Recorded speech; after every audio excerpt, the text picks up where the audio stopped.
Ladies and gentlemen, please take your seats. The program is about to begin.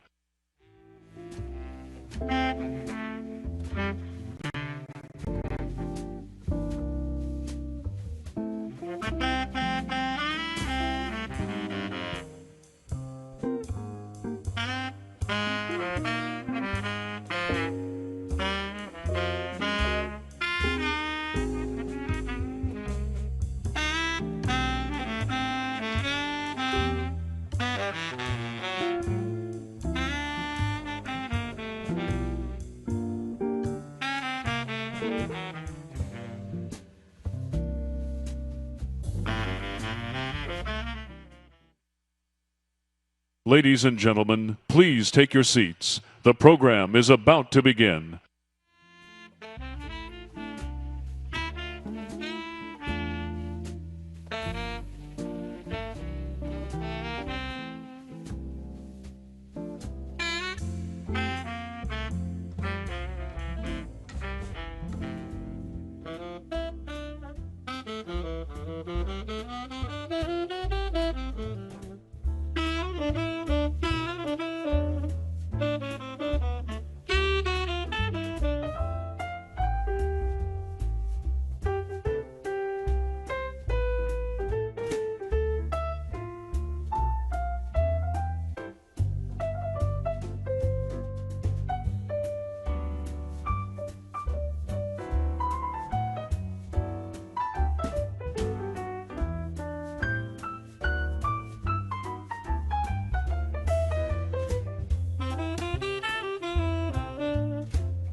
Ladies and gentlemen, please take your seats. The program is about to begin.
Ladies and gentlemen, please take your seats. The program is about to begin.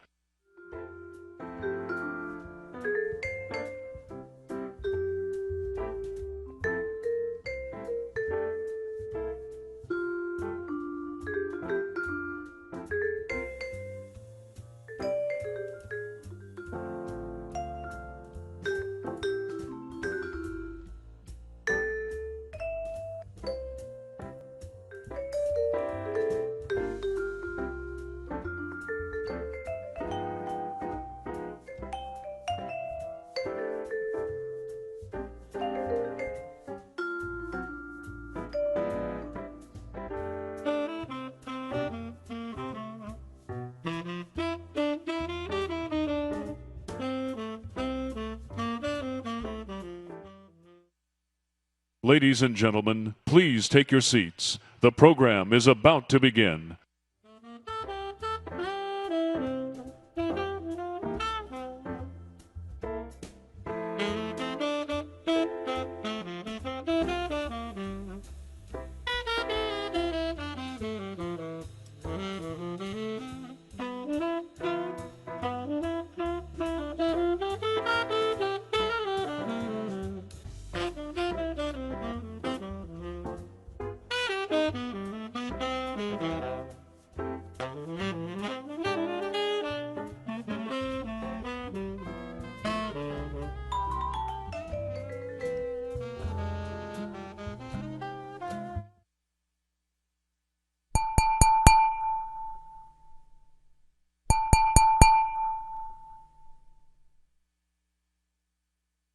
Ladies and gentlemen, please welcome member of the Board of Trustees of the Ronald Reagan Presidential Foundation and Institute, Mr. Ben Sutton.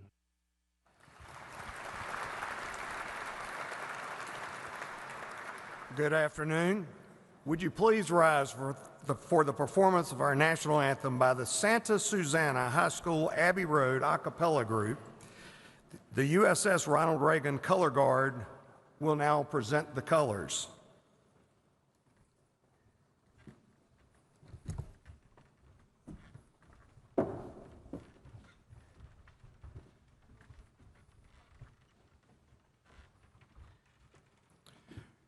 Present the colors.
Please be seated.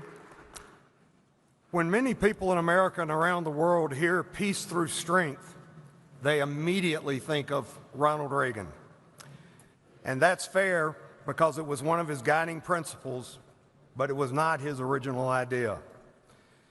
Some may say we should trace the concept all the way back to the Roman Empire, but let's fast forward to America's founding. In January 1790, President George Washington said this in his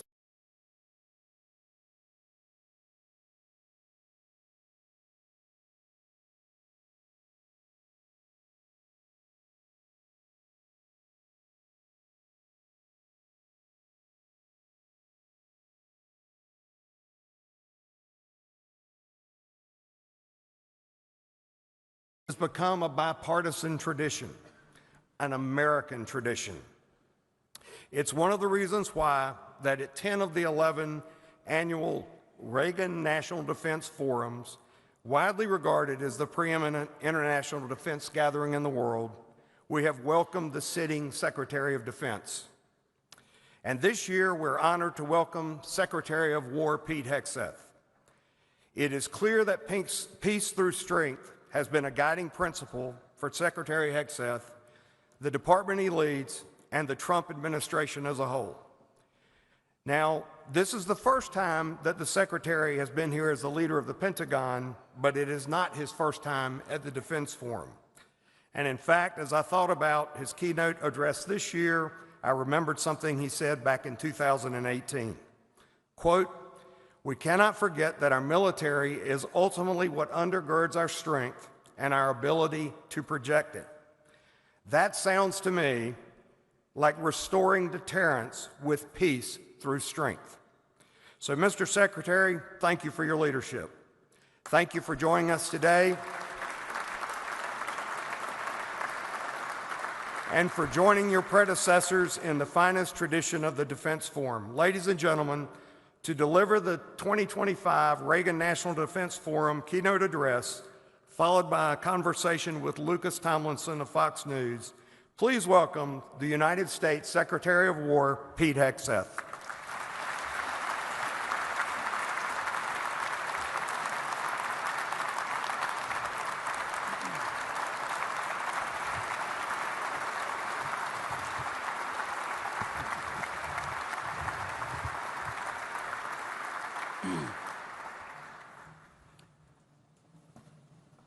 Well, thank you, and good afternoon. You know, folks in Washington like to invoke President Reagan's name often when they criticize President Trump.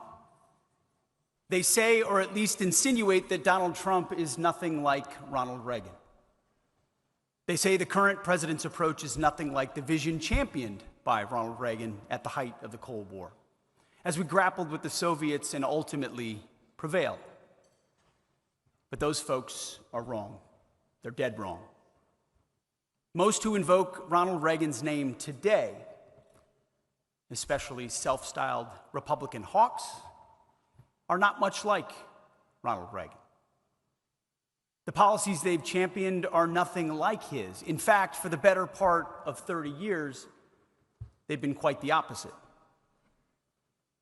If you look at actual policies, Donald Trump is the true and rightful heir of Ronald Reagan. It's President Trump who has inherited and restored President Reagan's powerful but focused and realistic approach to national defense. It's therefore only fitting that we gather at the Reagan Presidential Library today to talk about President Trump's America First, Peace Through Strength, Common Sense agenda and what it means at the Department of War. One need only look at the results to understand why President Trump is that rightful heir. So let's look at what Reagan and his administration actually did. Reagan rebuilt the military after Vietnam, and that is rightfully considered one of his greatest achievements. President Trump has done and is doing the same, making historic investments in defense. But President Reagan also believed sincerely in the peace part of peace through strength, as his actions showed. It was not a popular thing to do at the time, at the height of the Cold War, to talk to communists. Yet President Reagan did.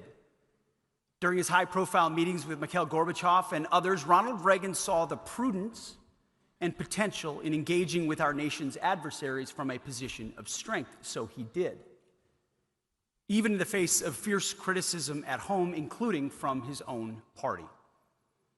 Now, President Reagan wasn't naive. He recognized that fruitful engagements with our adversaries were only possible from a position of strength, especially military strength, which is why he focused so much on building up the American military. We still talk about the Reagan buildup, and my kids and yours will someday talk about the Trump buildup. President Reagan and his team inherited a military worn down from their generation's endless war in Vietnam, and they took the lessons of that war to heart. This is why he was so deliberate in how he used the joint force. Indeed, the most famous military doctrine of the Reagan administration, named for his Secretary of Defense, Caspar Weinberger, was specifically designed to correct for the failures that led to Vietnam. Among other key principles, the Weinberger doctrine stipulated: 1, the United States should not commit forces to combat unless the vital national interests of the United States or its allies are involved. 2, U.S. troops should only be committed wholeheartedly and with a clear intention of winning.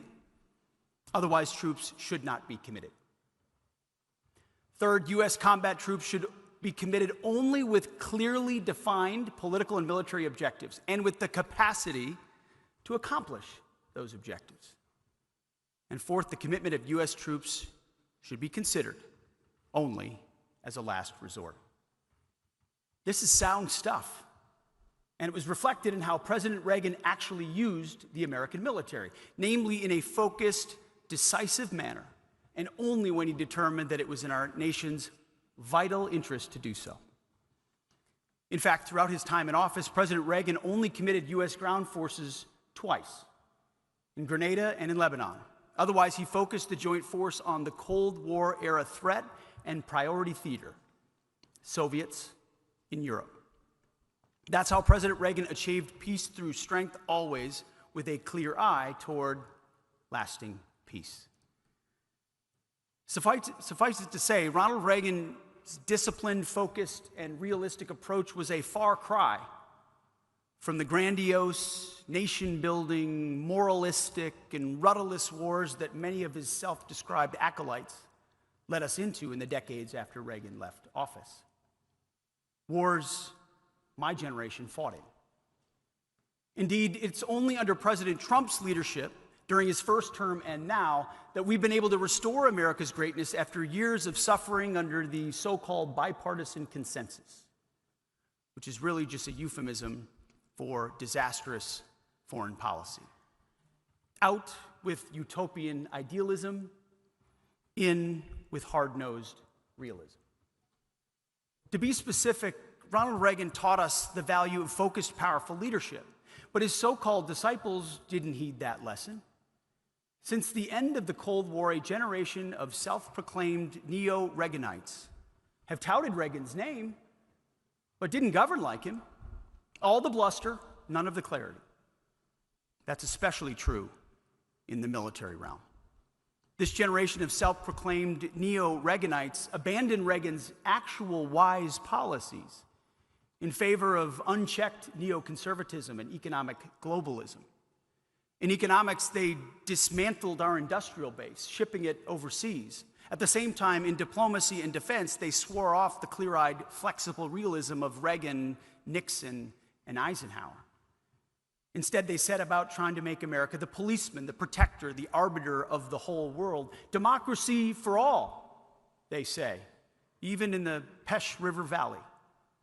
Even when people don't want it, can't do it.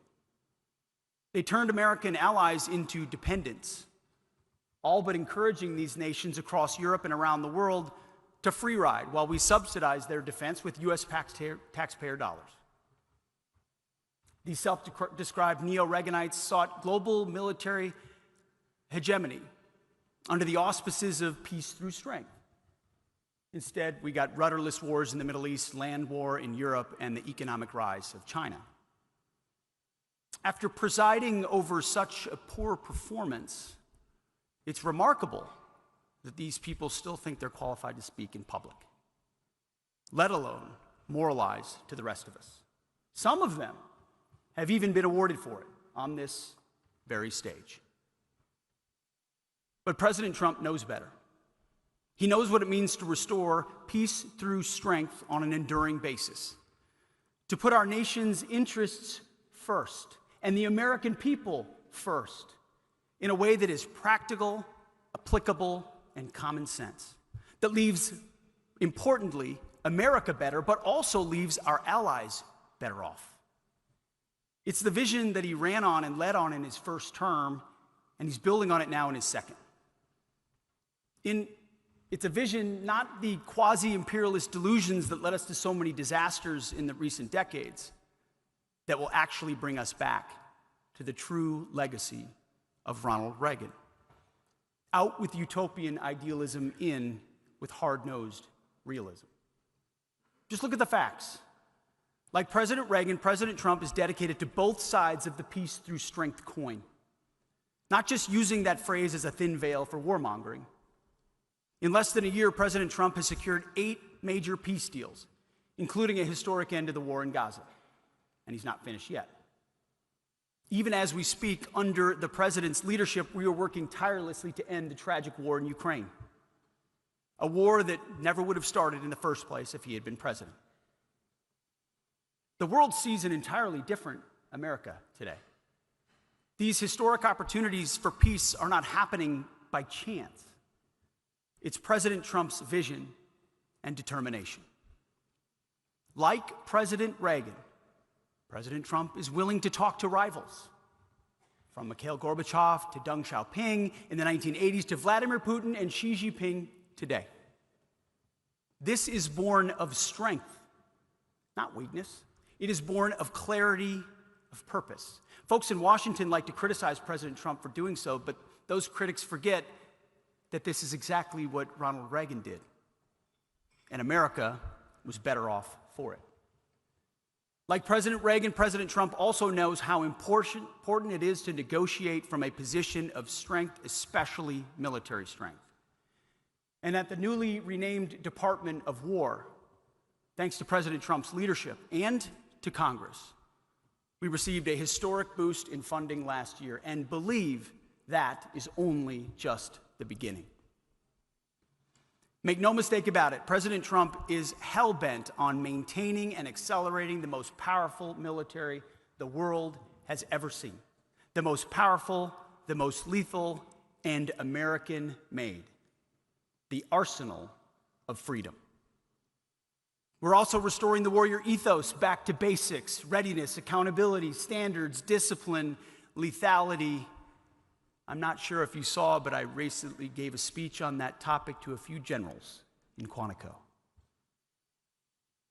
The War Department is the sword and the shield of peace through strength. We are the Strength Department, and we stand ready to wield that sword as President Trump directs. The opposite of peace through strength is war through weakness. Wokeness, weakness, and war. All specialties of Joe Biden and Lloyd Austin. The debacle in Afghanistan, a stain on our country and a sin committed against the troops. The weakness that unleashed Islamist war against Israel on October 7th. And that same weakness invited war in Ukraine. And Vladimir Putin saw the open door and he took it. Spy balloons flying over our country and SecDefs going AWOL for a week. Wokeness, weakness, war. You know, I was recently tempted when the discussion went out about hitting drug boats to use the phrase righteous strike. But then my team counseled me against it and said, "Sir, that's the phrase that was used by Mark Milley when a family of Afghans was struck as a response to what happened at Abbey Gate. They called it for 2 straight days a righteous strike, when they would have known within hours exactly what they struck. Weakness, wokeness, war. It's a new day. With Operation Midnight Hammer, the world saw, after decades of hemming and hawing, the decisive effect of American military strength in obliterating the Iranian nuclear program. President Trump said they can't have a nuclear bomb, and he meant it. Others have said it. President Trump did it. This operation was a textbook example of the Weinberger Doctrine in action. Decisive, focused, applied in a focused, clear-eyed way that advanced our nation's interests while avoiding another protracted war. Same goes for our limited but lethal actions against the Houthis in Yemen. Joe Biden tolerated the targeting of U.S. shipping. President Trump restored freedom of navigation. Another foundational and core national interest. Somewhere, Thomas Jefferson is smiling. And right now, the world is seeing the strength of American resolve in stemming the flow of lethal drugs to our country. Here, again, we've been focused, and here we've been clear. If you're working for a designated terrorist organization and you bring drugs to this country in a boat, we will find you and we will sink you. Let there be no doubt about it. President Trump can and will take decisive military action as he sees fit to defend our nation's interests. Let no country on earth doubt that for a moment. Like President Reagan, President Trump knows how to do so in a way that is tied to a clear purpose with a decisive and credible theory of military victory.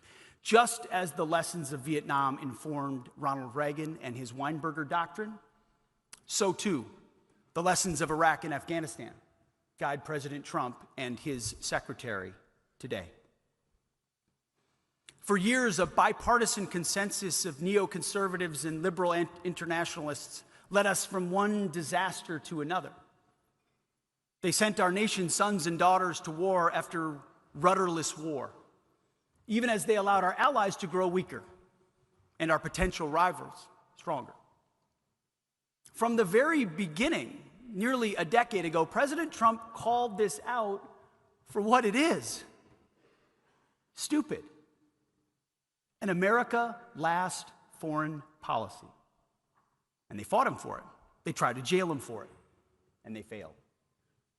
Well, their time is over. Their America Last bipartisan consensus is done. It is finished. Under President Trump's leadership, after decades of disastrous decisions by this nation's self-appointed so-called foreign policy elite, we're once again putting American interests first. We're prioritizing our nation's security, freedom, and prosperity, our citizens. As laid out by President Trump, we're doing it in a way that leaves not only our nation better off, but also the world. Out with utopian idealism, in with hard-nosed realism.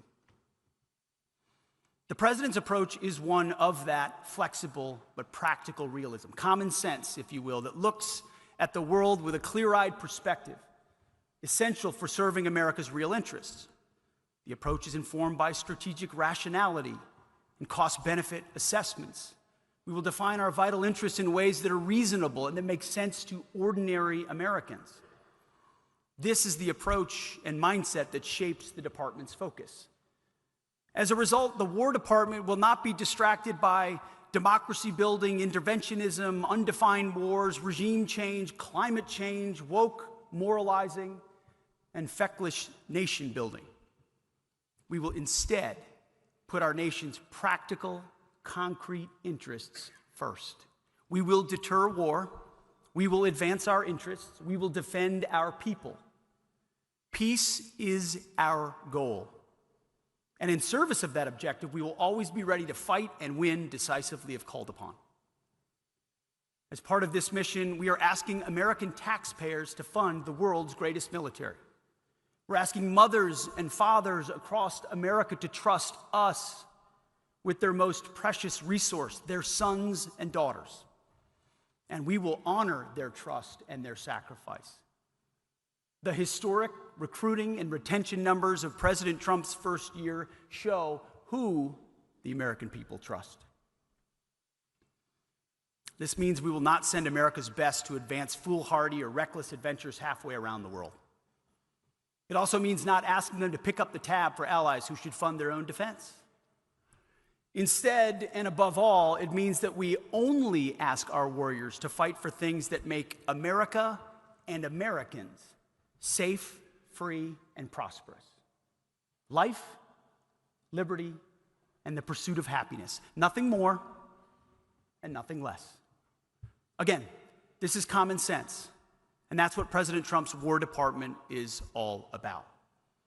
This common sense approach means prioritizing 4 key lines of effort at the Department of War. First, defending the U.S. homeland and our hemisphere. Second, deterring China through strength, not confrontation. Third, increased burden sharing for U.S. allies and partners. And fourth, supercharging the U.S. defense industrial base. As we apply President Trump's approach to flexible realism, the first 2 lines of effort are the primary operational focus of the Joint Force, for the simple reason that these missions matter the most for safety, freedom, and prosperity of Americans. At the same time, however, other threats persist around the world, including in Europe and the Middle East. We cannot ignore them, nor should we. That's why our approach also prioritizes burden sharing and burden shifting.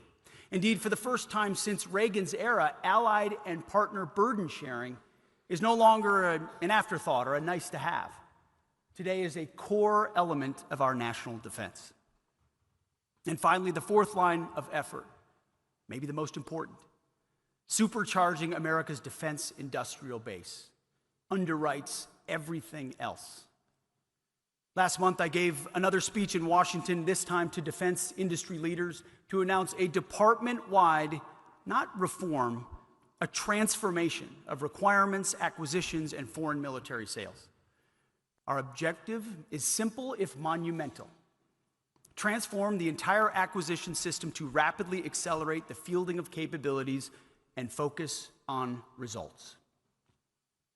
The bottom line is a historic, generational, and transformational changes that we will implement and will move us from the current prime contractor-dominated system, defined by limited competition, vendor lock, cost-plus contracts, stressed budgets, and frustrating protests, to a future powered by dynamic vendor space that accelerates production by combining investment at a commercial pace with the uniquely American ability to scale and scale quickly, all at the speed of urgency. That speech stands on its own. So I'll spend the balance of my time here talking about the other three lines of effort, the first of which are defending the U.S. homeland and hemisphere. The Biden administration was more concerned about Ukraine's borders than our own. They tried to make it controversial to say that border security is national security. But that is, of course, absurd. Border security is national security, and we are prioritizing it accordingly. Since January 20th, at the direction of President Trump, the Department of War has made it a top priority to defend our nation's borders, to get 100% operational control of that border. We did so by surging forces, where our troops partner with DHS and CBP to seal the border. Under Joe Biden, tens of millions of illegals, and we have no idea where the hell they came from or where the hell they are, flowed across our border, not to mention lethal narcotics responsible for the death of hundreds of thousands of Americans. Today, the number of illegals crossing into our country is 0. We are saving lives and communities, and we are keeping it that way. We're also proud to support our law enforcement partners as they conduct mass deportations of dangerous illegals who have no business being in our country. We'll secure the border in part by organizing, training, and equipping units specifically for border defense missions, including operations in the land, maritime, and air domains, alongside our interagency partners. We're also leaning on our Mexican counterparts to do more. They have made progress and will need to see more, and quickly. And so far in this administration, nobody has built more new border wall than the Department of War. But our borders shouldn't be the first line of defense for the American homeland. They should be the last line of defense. And that's why we're prioritizing our fight against cartels throughout the Western Hemisphere. You can just look at the news. Not all of the news. The days in which these narco-terrorists, designated terror organizations, operate freely in our hemisphere are over. These narco-terrorists are the Al-Qaeda of our hemisphere, and we are hunting them with the same sophistication and precision that we hunted Al-Qaeda. We are tracking them, we are killing them, and we will keep killing them so long as they are poisoning our people with narcotics so lethal that they're tantamount to chemical weapons. And we're not doing this on our own. Throughout our hemisphere, our allies and partners recognize that these narco-terrorists threaten them as well. So we're working together, sometimes overtly, sometimes not, and we'll keep doing so for the sake of a safer, secure, and more stable hemisphere for all of us. But make no mistake, where a country cannot or will not do its part, then we at the Department of War will always be ready to take decisive action. In this hemisphere, in our hemisphere, there is no safe haven for narco-terrorists. Securing the border does not mean we're losing sight of other critical homeland defense missions. On the contrary, we're doubling down. One of the first executive orders signed by President Trump was for the creation of Golden Dome for America, a revolutionary approach to defend our nation from advanced aerial threats. And we're accelerating efforts on that right now. And Golden Dome will produce tangible protection for this country inside the time frame of this administration and beyond. President Reagan promised SDI, Strategic Defense Initiative. President Trump's doing the same thing. Now the tech is caught up, and we can actually build a Golden Dome for America, a game changer. At the same time, we're also rapidly strengthening our nation's ability to deter and defend against cyber attacks on Department of War and dual-use targets, including through the most comprehensive overhaul of U.S. Cyber Command since it was started 15 years ago. Nor have we lost sight of the threat of global jihadism. As with narco-terrorists, working alongside our partners in the IC and other agencies, as well as partners abroad, we will continue to hunt and kill Islamist terrorists with the intent and ability to strike our homeland. All of this, of course, rests upon the power of our nation's nuclear deterrent, which is the foundation of our nation's defense. Nothing else matters if we don't get this right, and so we will. As President Trump has said, we will modernize our nation's nuclear triad. We will develop additional options to support deterrence and escalation management, and we will never allow this nation to be left vulnerable to nuclear blackmail even in a world where we face two other major nuclear-armed powers. And we will test nuclear weapons and nuclear delivery systems on an equal basis as others. Finally, the department's activities throughout the Western Hemisphere aren't just about killing narco-terrorists, they're also about deterring and defending our nation's interests against other threats in the hemisphere. To that end, the department will always provide the president with credible options when needed. That includes guaranteeing U.S. military and commercial access to key terrain, like the Panama Canal, the Caribbean, the Gulf of America, the Arctic, and Greenland. In all instances, we stand ready to work in good faith with our neighbors, but they must do their part to defend shared interests.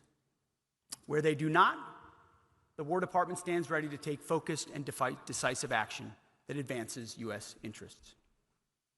This is the Trump corollary to the Monroe Doctrine, recently codified so clearly in the National Security Strategy.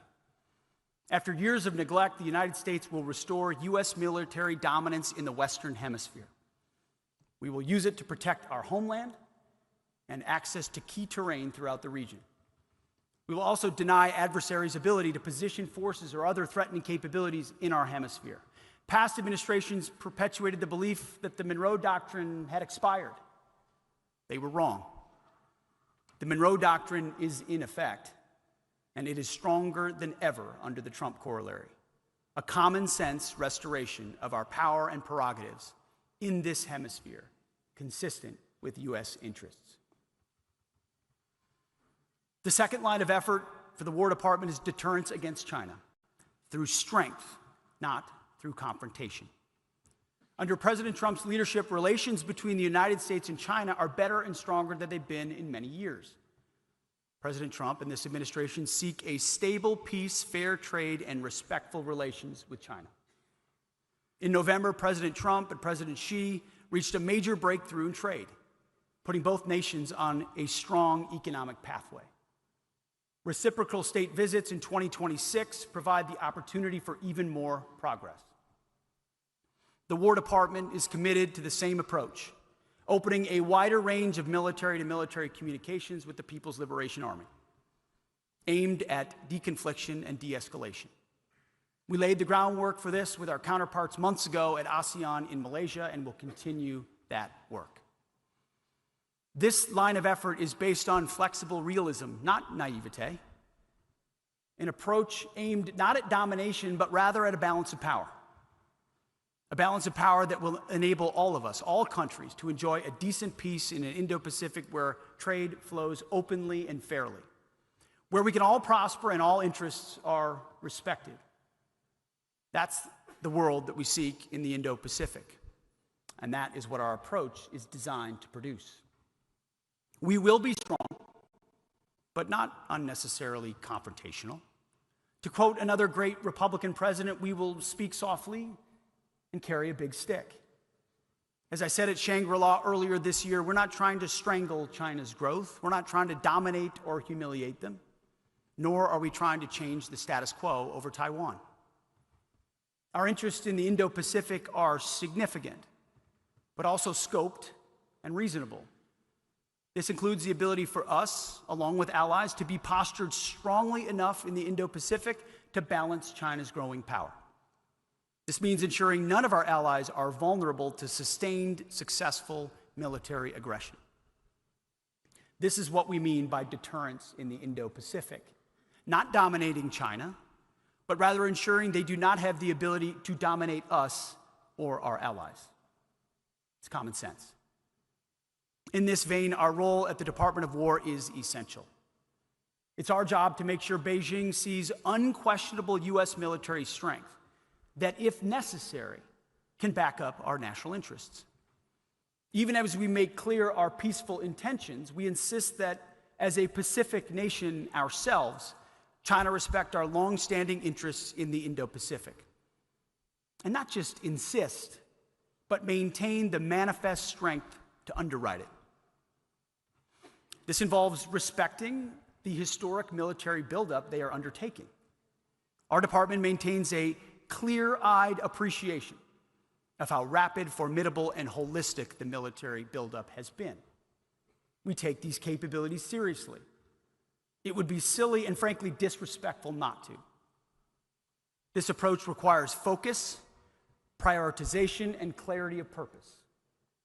That's why we will ensure our military can, if God forbid necessary, project sustained capabilities along the First Island chain and throughout the Indo-Pacific. That means being so strong that aggression is not even considered, and that peace is preferred and preserved. This is deterrence by denial.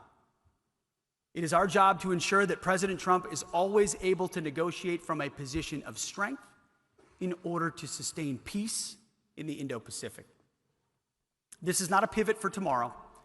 It is a reality for today. And finally, our third line of effort is increasing burden sharing with U.S. allies around the world. Here again, many self-ascribed neo-Reaganites seem to have lost the plot. According to them, only the United States has the ability to provide for defense and deterrence in Europe, the Middle East, and the Indo-Pacific. According to them, if the United States doesn't do it, nobody will. In fact, according to some, America is actually better off subsidizing these allies' defenses, even if they're perfectly capable of doing more for themselves and our collective defense. That is, of course, patently ridiculous, not to mention insulting to our allies. It's actually vitally important for America's allies and partners to step up and do their part for our collective defense. This isn't just a matter of doing right by Americans who are rightfully frustrated by years of allied free-riding. This is pragmatic. As we rightly prioritize our homeland hemisphere in the Indo-Pacific, threats persist in other regions, and our allies need to step up. And step up for real. Our allies in Europe face Russia. Iran has been set back by the president and Israel's actions, but remains a threat in the Middle East. And of course, North Korea looms on the Korean Peninsula. We must also prepare for the possibility of simultaneous threats in different regions. That doesn't mean we think such simultaneous action is likely or even necessarily inevitable, but it's something the Department of War must be prepared for. And the best way to prepare for this is not by pretending we can do everything or be everywhere, effectively handing a permission slip for our allies' laggardly defense efforts. This neo-Reaganite attitude led us to fritter away our soldiers' lives, our natural resources, and our citizens' support in rudderless wars. Our approach is fundamentally different and in keeping with the noble tradition of President Reagan as well as Nixon and Eisenhower. We will actually, for real, get our allies and partners to step up and do their part. We will no longer tolerate free riding. President Trump has shown the way with his historic leadership that yielded the commitments at NATO's Hague Summit. There, NATO committed to spend 5% of GDP on defense, 3.5% on core military, and 1.5% on security-related investments, and pledged to take primary responsibility for Europe's conventional defense. Things most folks sitting here just 5 years ago would have thought completely impossible. We're now using this template to press our allies around the world to meet this new global standard the president has set. And it's working. First, there was Europe and Canada. And just last month, South Korea committed to spend 3.5% of GDP on core military spending and assume the leading role in the ROC's conventional defense. We are optimistic that other Indo-Pacific allies will follow suit. In a few years, thanks to President Trump's visionary leadership, we will have our allies, which include some of the wealthiest and most productive countries in the world, once again fielding combat-credible militaries and boasting revived defense industrial industries. This will form a powerful, shared defensive shield with well-armed allies around the world ready to defend themselves, their interests, and our collective interests. Real partnerships and alliances based on hard power, not just flags and fancy conferences based on theories and hot rhetoric. Our allies are not children. They're nations capable of doing far more for themselves than they have. And it's time they stand up, and they are. In fact, many of them are nations who have proud and powerful martial traditions of their own, and we should treat them that way. We can and should and must expect them to do their part exactly as President Trump has. Model allies that step up, like Israel, South Korea, Poland, increasingly Germany, the Baltics, and others, will receive our special favor. Allies that do not, allies that still fail to do their part for collective defense, will face consequences. President Trump, makes sense to me, likes helping countries that help themselves, and we feel the same way. That's the nature of partnerships rather than dependencies. It's what we owe our friends, and most importantly, what we owe the American people. This is a period of great consequence for our great republic. Our forefathers fought and won the Cold War, ushering in a unipolar moment during which America stood alone. It was a time of tremendous opportunity, well earned after a century marked by 2 world wars and a Cold War, always under a nuclear shadow. Well, as you know, that unipolar moment is over, and we have an opportunity to define what comes next. Under President Trump's leadership, that's exactly what we're doing. The Department of War, at the president's direction, is laser focused on advancing America first, peace through strength, common sense efforts. We're reviving the warrior ethos. We are rebuilding our great military, and every day our warriors are reestablishing the deterrence that Joe Biden so foolishly gave away.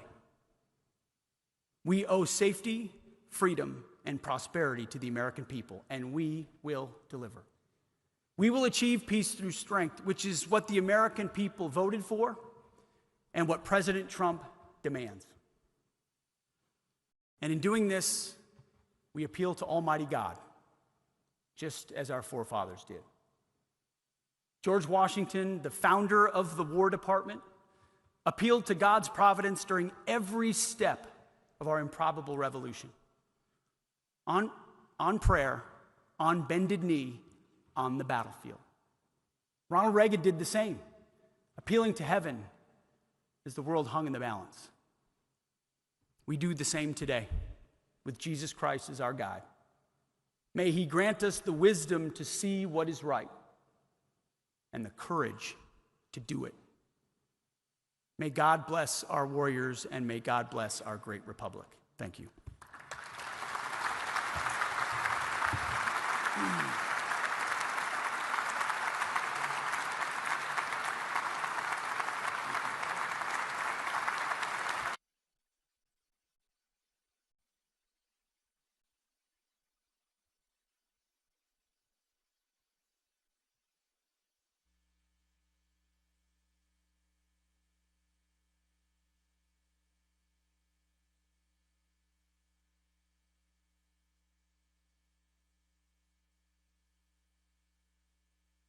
Please welcome to the stage Mr. Lucas Tomlinson of Fox News.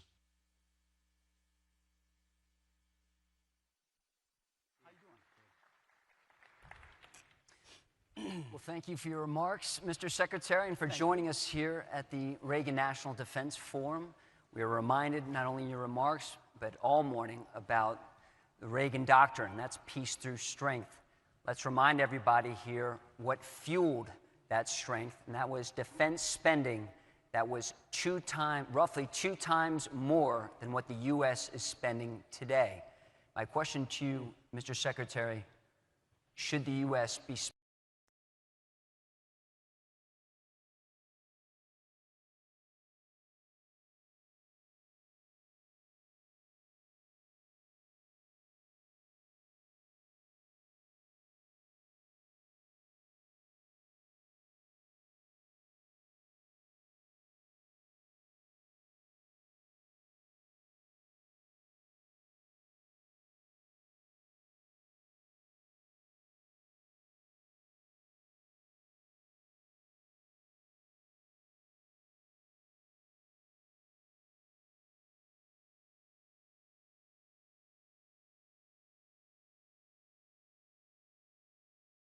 '27.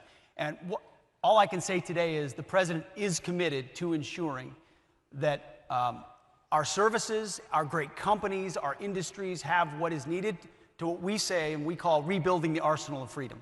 We need a revived defense industrial base. We need those capabilities. We need them yesterday. And so resource-wise, I think this room will be encouraged by what we'll see soon, but I don't want to get too ahead of it.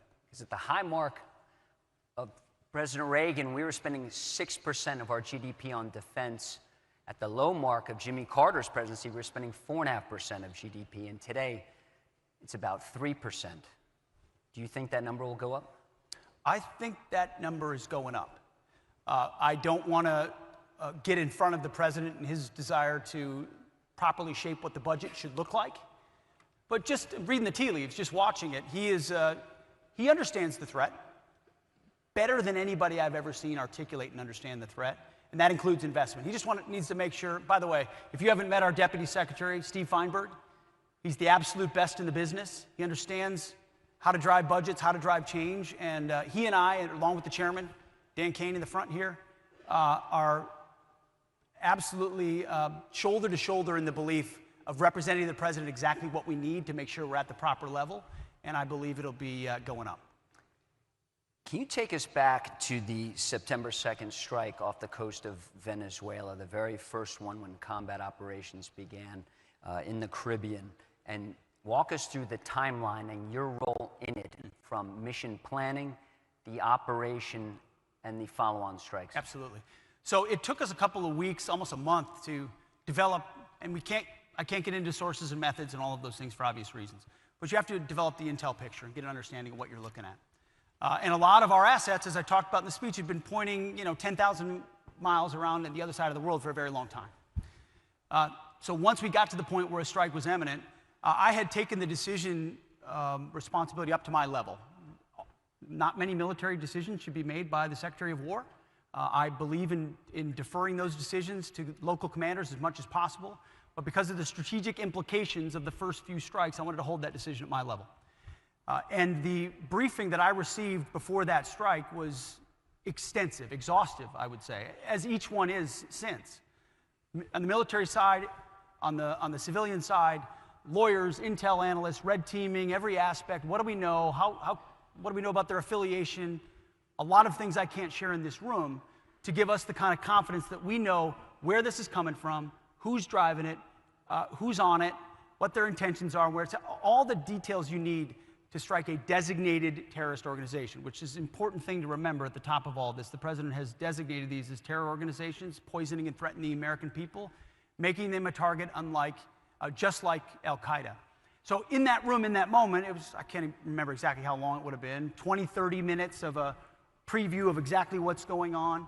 And my job was to say, execute or don't execute. So I was satisfied with the strike criteria, yes. Saw the strike itself, which all of you have seen.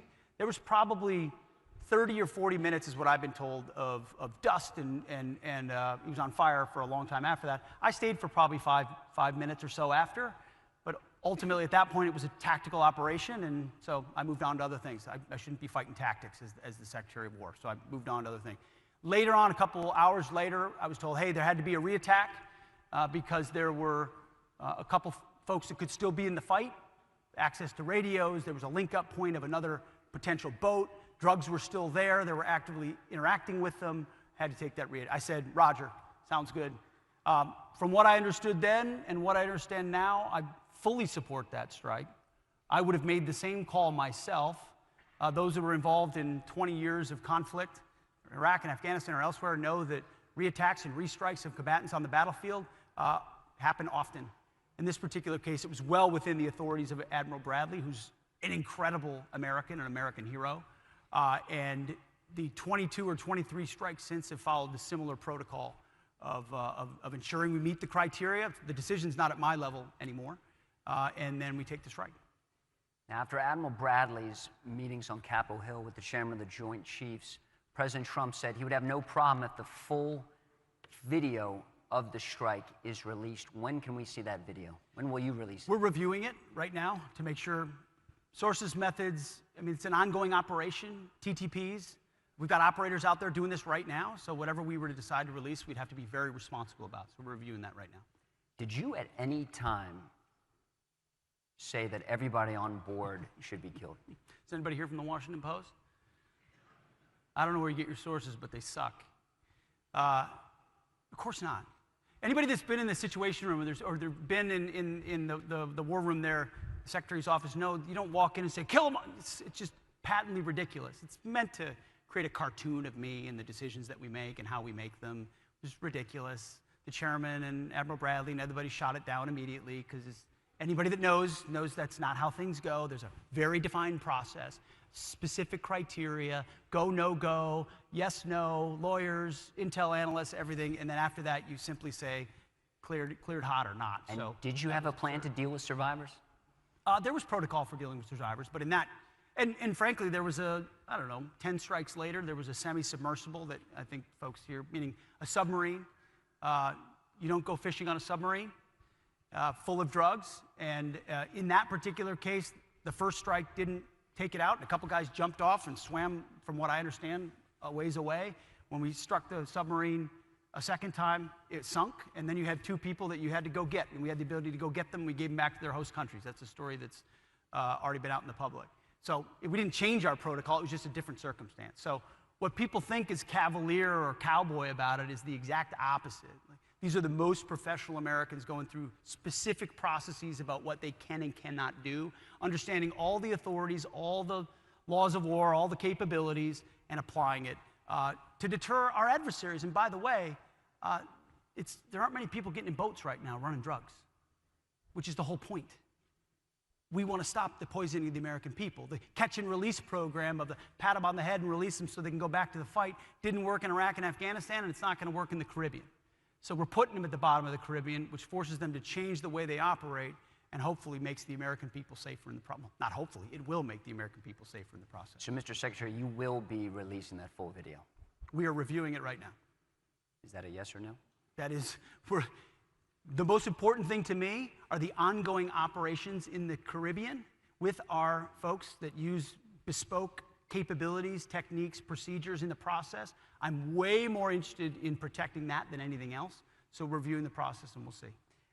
Let's move over to China, who now has the world's largest navy. For every 8 warships they're building each year, the United States is only building 1.8. They're building and modernizing their nuclear forces, building a nuclear triad. They're helping Russia build artillery, 300,000 rounds a month. The U.S. can only muster 40,000 rounds manufacture a month.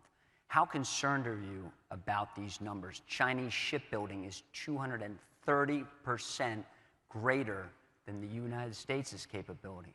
How worried are you about that? Well, we're obviously well aware of their historic military buildup. It's right in front of us, which the most important thing we can do is look inward and increase our urgency of ensuring we rebuild our defense industrial base in the Arsenal of Freedom. I mean, that's why we're crisscrossing the country. That's why we did an entire acquisitions, requirements, and foreign military sales overhaul. Not a reform, not a tinkering. Ask the folks that understand it, our folks that are doing it. This is a complete game change in how we deliver systems to the battlefield. We have to. We don't have time.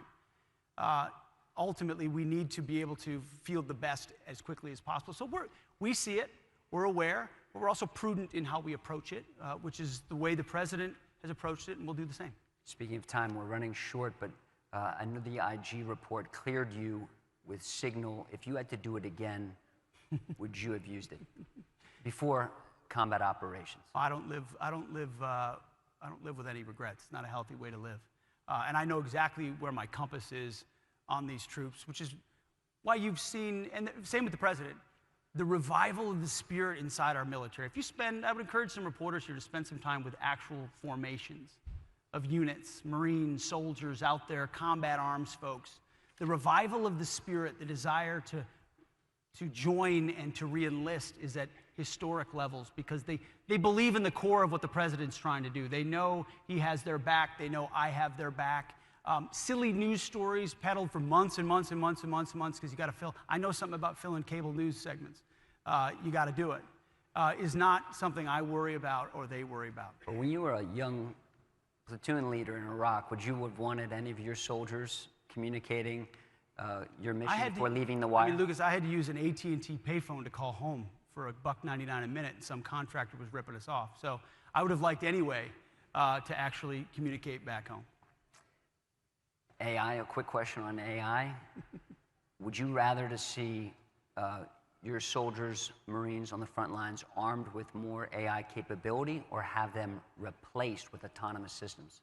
I think it's going to be both. I mean, you watch the modern battlefield, it has to be both.